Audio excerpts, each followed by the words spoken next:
सरस्वती करमूले गोविंद प्रभाते कर दर्शनम। इसलिए अपने हाथ को पहले यहाँ तक, फिर यहाँ तक, फिर यहाँ, और इनको ऐसे मसल करके फिर 5 बार अपने शरीर पर, मुखमंडल पर क्या करना चाहिए। उसके पश्चात तब जाके आप बाहर देखें, फिर पृथ्वी को प्रणाम करिए। ये 3 अंगुलियों से क्या करोगे, 3 अंगुलियों से पृथ्वी को प्रणाम करो। पृथ्वी त्वयाधता लोका देवी त्वं विष्णुनाधता त्वं तधारे मां देवी पवित्रं पुरुषासनम। यह हो गया वैदिक मंत्र। प्रातः काल में क्या कहोगे, समुद्र वसने देवी पर्वत स्तन मंडले विष्णुपत्नी नमस्तुभ्यं पादस्पर्शम नमस्ते। ये पृथ्वी को प्रणाम करोगे, तब जाके अपना पांव, दाया पांव जमीन पर रखो बिस्तरे में से।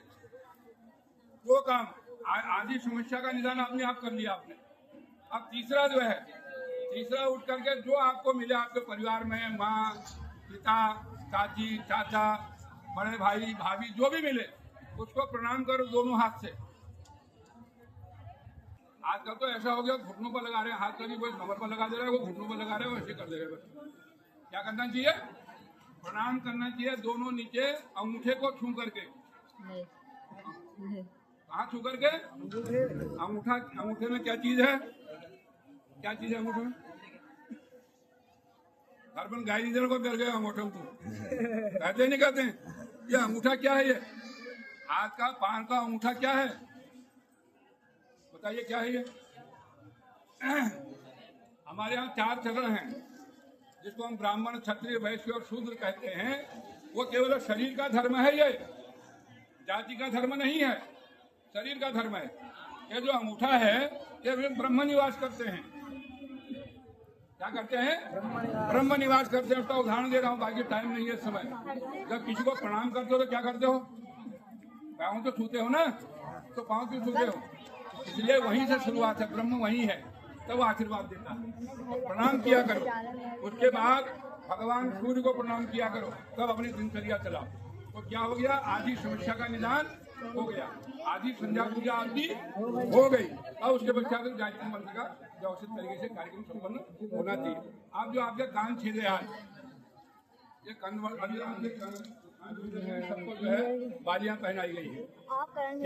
क्या है सब, क्यों पहना दी, क्या होते तेज का, ये सब पहना था, हमने पहन लिया।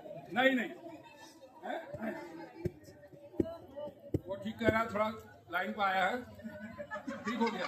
कारण क्या है, कान इसलिए छेदे जाते हैं, ये जो कान की ये जो स्थिति है, आपका ब्लड प्रेशर खूब तेज हो जाए। क्या हो जाए, ब्लड प्रेशर खूब तेज हो जाए, आपके पास दवाई नहीं है, तो आप क्या करिए, कानों को पकड़िए ऐसे, यहाँ दबाइए कानों को, और जितनी ताकत है उतनी ताकत से खींच दीजिए आप। आपका ब्लड प्रेशर 1 सेकंड के अंदर अपने नॉर्मल हो जाएगा। नॉर्मल करके देखिए कभी किसी को पूछिए। ये कानों की महत्ता है। कान ब्लड प्रेशर तेज है, इसको पकड़िए और जोर से ये ध्यान रखिए, इसको लगाइए यहाँ अंगूठे को और दबाइए, इनको खींच दीजिए, आपका ब्लड प्रेशर 1 सेकंड में नीचे आ जाएगा।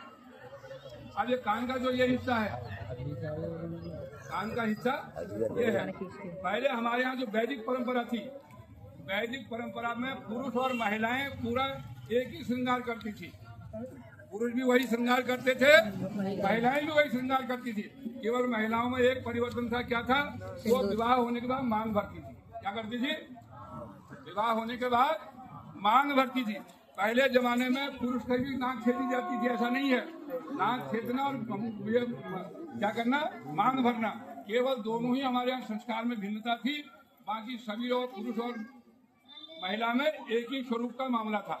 तो कारण क्या है, कान क्यों छेदे जाते हैं, ये जो नीचे का हिस्सा है, ये कान का ये कोमल हिस्सा छोड़ रखा है, कोमल हिस्सा छोड़ रखा है।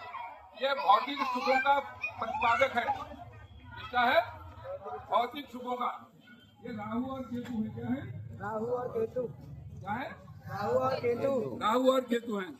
कैसे है राहु केतु, बता रहा हूँ, एक सेकंड। राहु केतु इसलिए हैं कि स्थिति को समझिए। ये राहु और केतु क्यों हैं, जब किसी को दंड देता है तो मास्टर साहब क्या करते हैं, कान खींचते हैं। अरे नाक दबा देते क्या बिगड़ जाता, गला पकड़ देते डायरेक्ट, क्या तो कान पकड़ दे, माथा भी क्या पकड़ते हैं, कान। घर में माता छोटे बच्चों को डांटती है तो क्या पकड़ती है, कान। कान पकड़ते हैं। कोई गलती होगी तो क्या पकड़ते हैं, कान। ठीक है। कोई घबराहट होगी तो क्या पकड़ते हैं, ये राहु केतु हैं। कैसे राहु केतु हैं, 84 जो हमारे यहाँ योनियां हैं उनको छोड़ दो, लंबी कई बात करेंगे। जो हमारे 33 कोटि देवता हैं उन देवताओं को धोखा दे करके जो अमृत पी सकता है वो है राहु और केतु।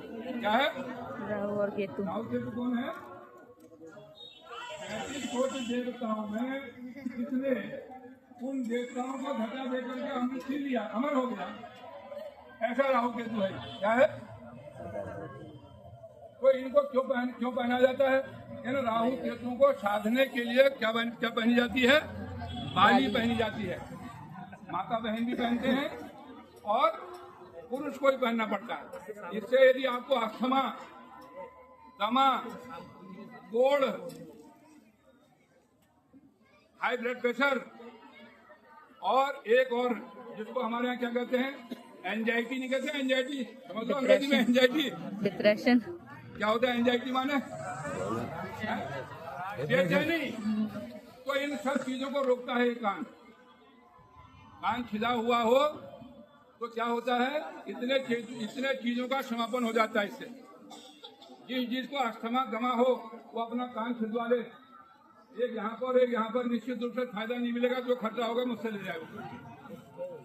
ये सब सैद्धांतिक चीजें हैं, इनको मखौल मत समझिएगा। अब आपने अभी हवन किया, हवन जो आप अभी कराएंगे आचार्य जी आपसे, तो हवन की परंपरा क्या है, हवन की परंपरा में घर में मेरा आपसे सबसे निवेदन है, एक छोटे तांबे की कुंडी लीजिए और तांबे की कुंडी लेकर के अष्टमी, हर महीने अष्टमी आती है, हर महीने पूर्णमासी और अमावस्या आती है, उन 2 दिनों में अर्थात महीने में 4 दिन तुमसे कुछ नहीं हो सकता है, तो एक गाय के गोबर का उपला लेकर के सूखा उसको कपूर से जला दीजिए और उसमें जोड़ा लौंग, जोड़े मतलब 2 लौंग माने फूलदार, उनको घी में डुबोइए और उसको जो है अग्नि को समर्पित कर दीजिए। किससे करोगे, कोई भी मंत्र ले लीजिए, बटुक भैरव का मंत्र ले लीजिए।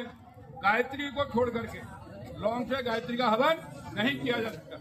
अपने इष्ट का कर दीजिए, 8 लौंग, 8 जोड़े माने 16 लौंग चढ़ा दीजिए अष्टमी के दिन, पूर्णमासी के दिन, अमावस्या के दिन।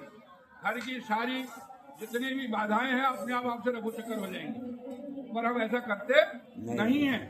डॉक्टर के यहाँ जाना, अन्य काम करना, बबूल लगाना, भूल न जाना, जागर लगाना, ये काम कर लेंगे किंतु अपनी रक्षा नहीं कर पाएंगे। तो हमको सही मार्ग, वैदिक मार्ग में चलना चाहिए। ठीक है, किसमें चलना चाहिए, वैदिक मार्ग में चलना चाहिए, उसका अनुसरण करें, ये मेरा आपसे अपेक्षा है। ठीक है ना। अब ये हवन का गायत्री मंत्र देंगे आचार्य लोग आपको, उस हवन का कार्यक्रम